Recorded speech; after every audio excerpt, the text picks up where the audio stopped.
You want the facts? We got it here. It's hot, it's black. Come sit and sip black tea.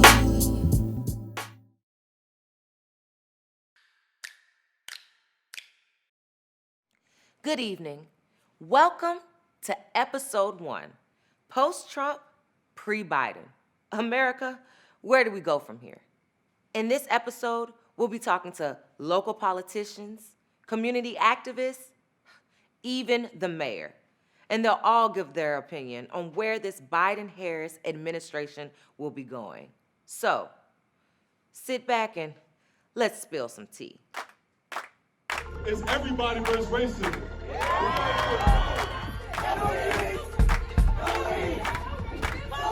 Why do you say all lives matter when you care more about the money stolen from a store than a man stolen from his daughter? The events of yesterday also reverberated around the globe. I understand for many of my black brothers out here that it's hard for us to come up and talk right now because we are angry. It's hard for us to come up here and speak in front of all of you because we have so much anger inside of us, and it is hard to articulate this. Preserve, protect, and defend the Constitution of the United States. the Constitution of the United States. So help you God. So help me God. Congratulations, Mr. 2020 was a crazy year, but it's nothing black folks haven't dealt with. From protests to lockdowns, so much has happened. Some people are just now waking up.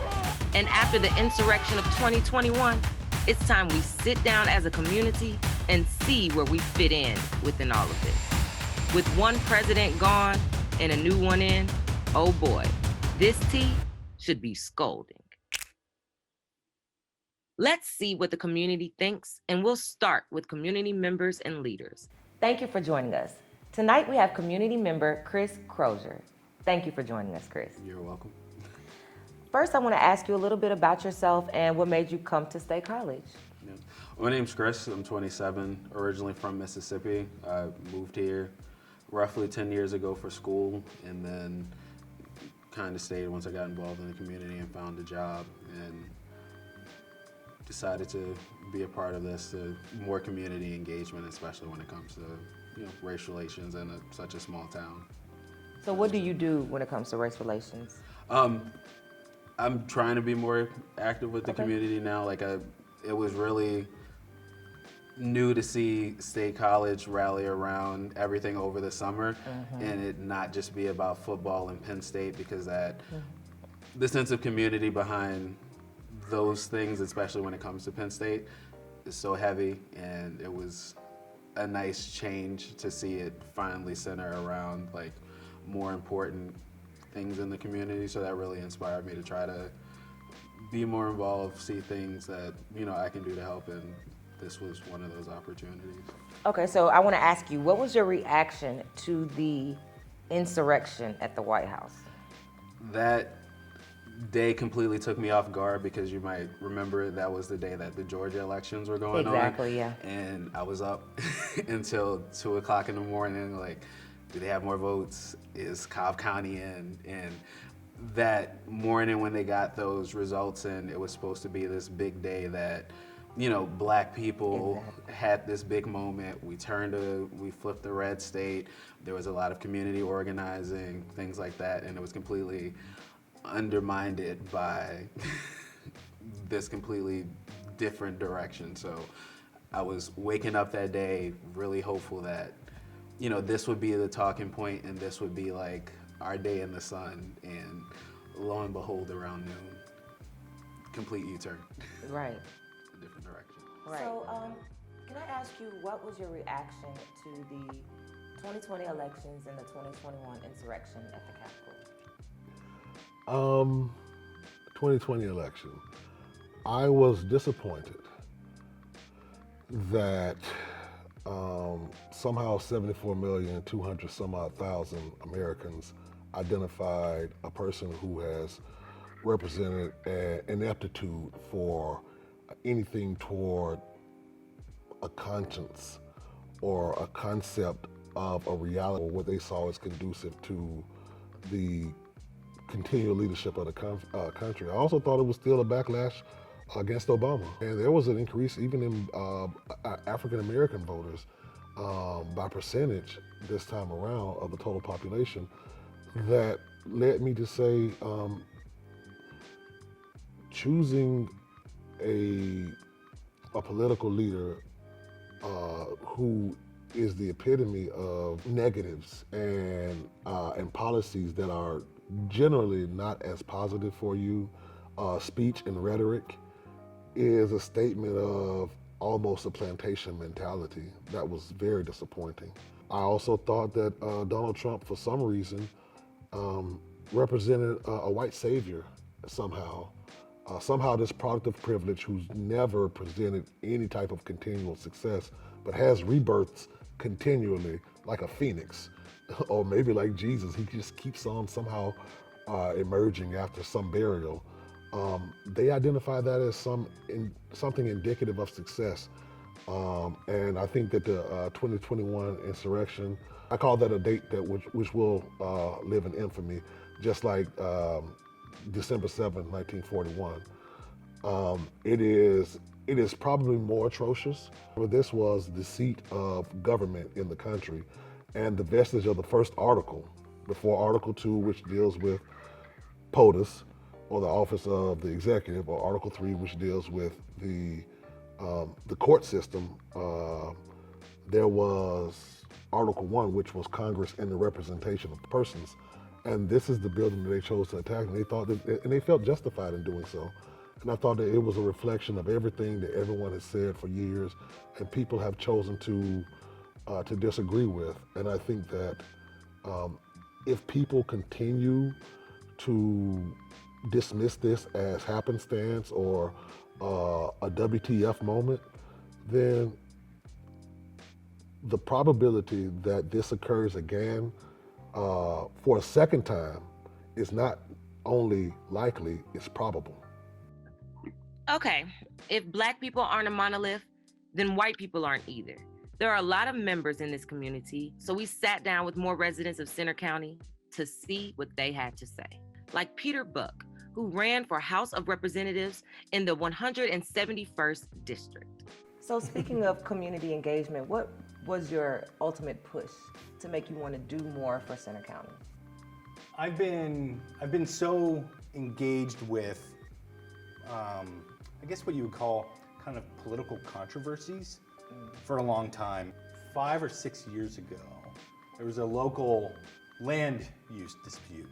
People know it as the Toll Brothers. And I've been so engaged with community and environment over the years that, having recently moved back to State College, I thought, well, this is a real shame. So I'm just gonna run for the Ferguson Township Board of Supervisors and see if I can stop it. I found that my skills and my passion for things really served me well while I was on that board, and so I've just kind of continued even running for the State House of Representatives in 2020. And speaking of that, what was your reaction to our 2020 elections this year? Well, being intimately connected with it and seeing, like, very up close the moods of the nation, right? Where we were approaching our deepest divisions in the country, where people were just incredibly divided, and that division generated so much distrust that we have ended up in a situation where you have white nationalist insurrectionists attacking the legislature at the command of the President of the United States. So how do I feel about that? Very plainly, the Republican Party has absolutely abdicated their responsibility in their oaths to office. It is a shame. It is a public disgrace, and it infuriates me. And I'll be very honest, I am not going to stop until some of these people are out of office. Right, and so when you hear that term, "Make America Great Again," do you feel like we ever were, and are we in any way heading towards a state like that? It depends on what part of America you want to say has been or is great. If greatness is military might, the United States is the greatest thing that ever existed on the planet. If it is raw wealth, the United States is the greatest thing on earth. When it comes to especially racial equality, we are not great. We have a 401-year bloody, sweaty, violent stain on us that has to be corrected. If we're going to have a thing that we think of as a more perfect union, we need a people that is very honest about how we treat each other today and how we have treated one another in order to live in a democracy.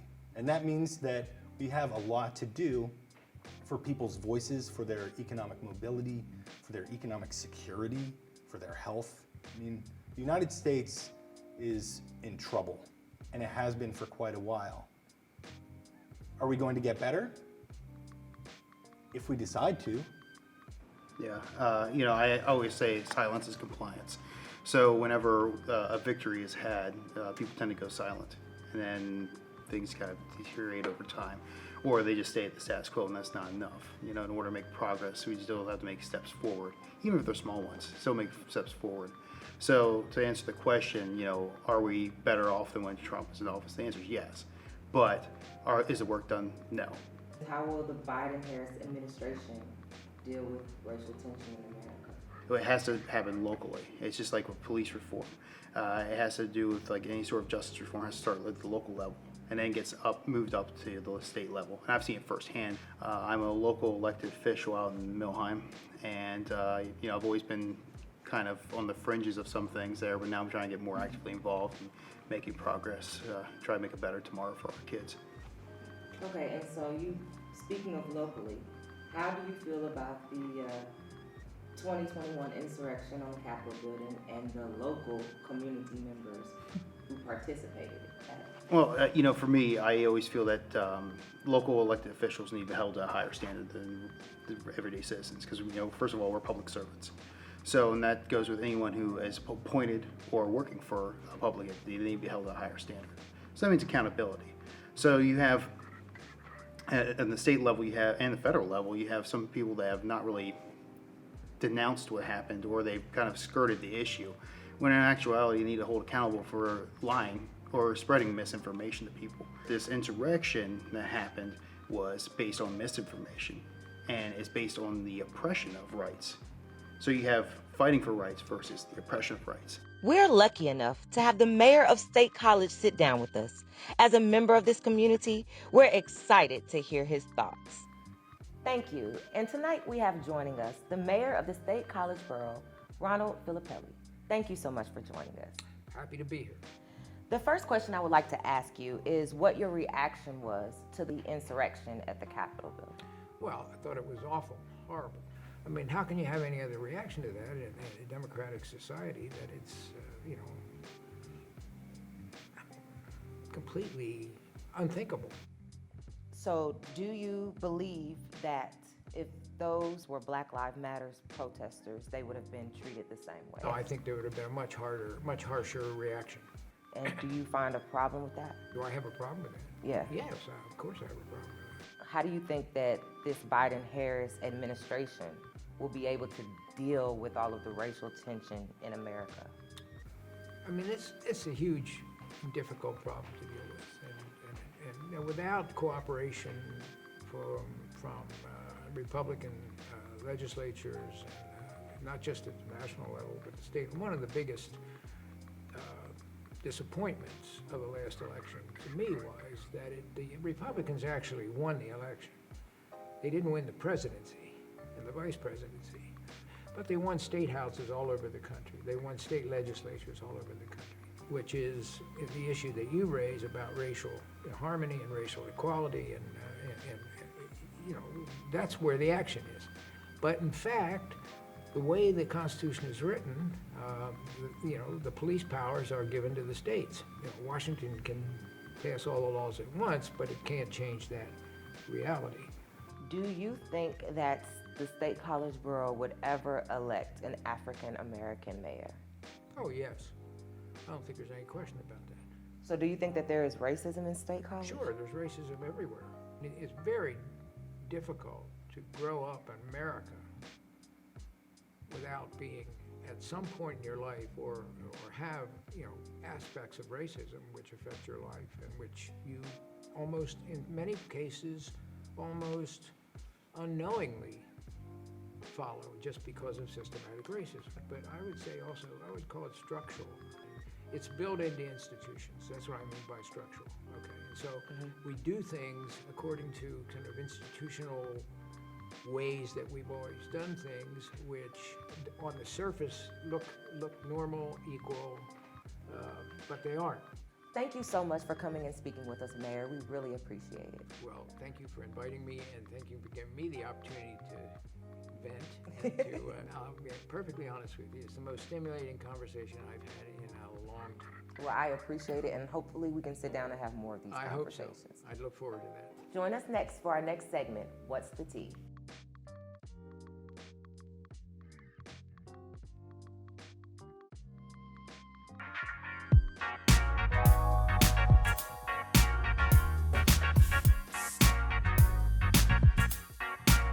Former First Lady Michelle Obama was born in Chicago, Illinois on January 17, 1964.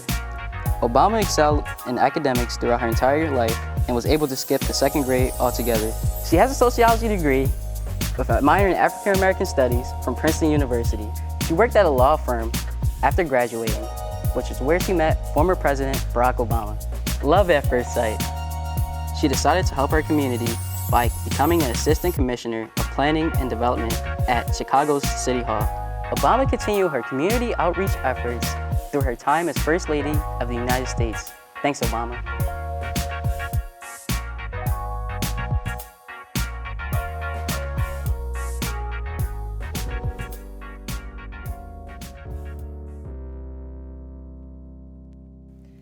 Greetings, and welcome to our segment, What's the Tea?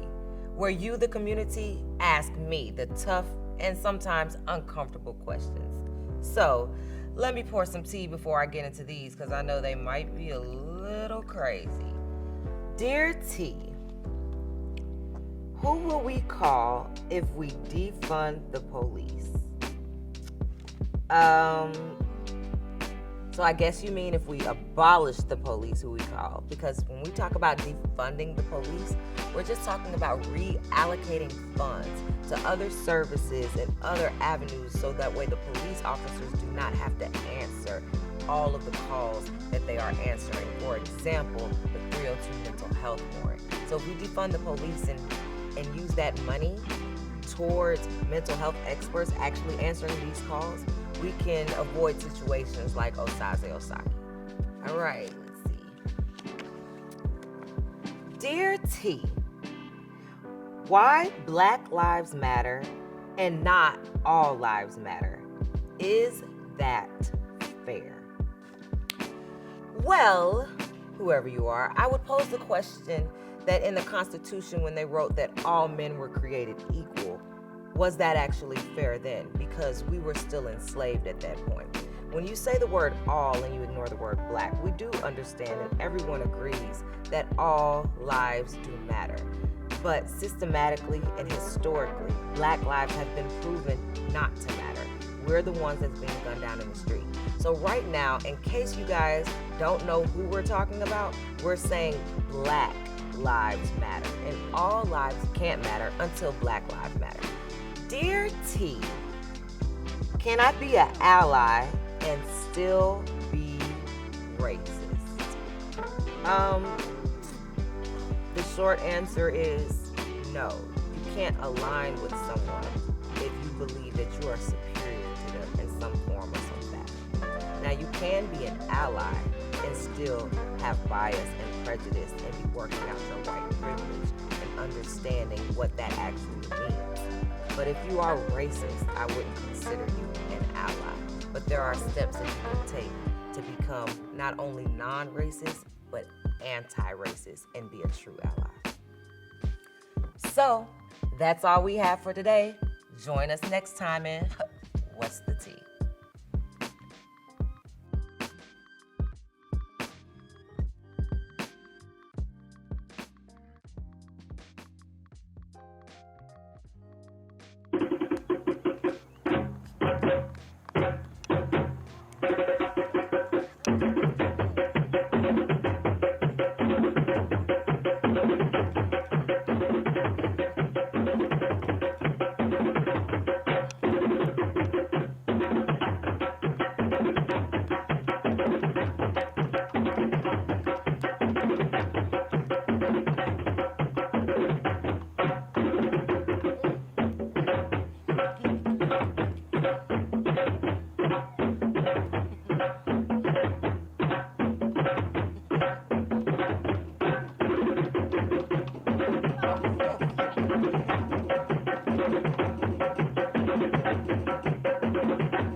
Well, that's our show for today.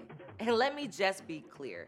No one is expecting for Biden and Harris to have some kind of magic wand that's just going to change the country immediately. We know that it takes time, but what we're looking for is true, authentic, and genuine change. And that doesn't just come from the national level, but it starts right here locally. And what other way to be about it and not just talk about it than to put myself in the game? So that's why I, Tiara Williams, will be running for the 2021 Ferguson Township Supervisor. I plan on making true and authentic change and making sure I speak up for the people of color in this community. So, I hope you enjoyed the show, and thank you for watching.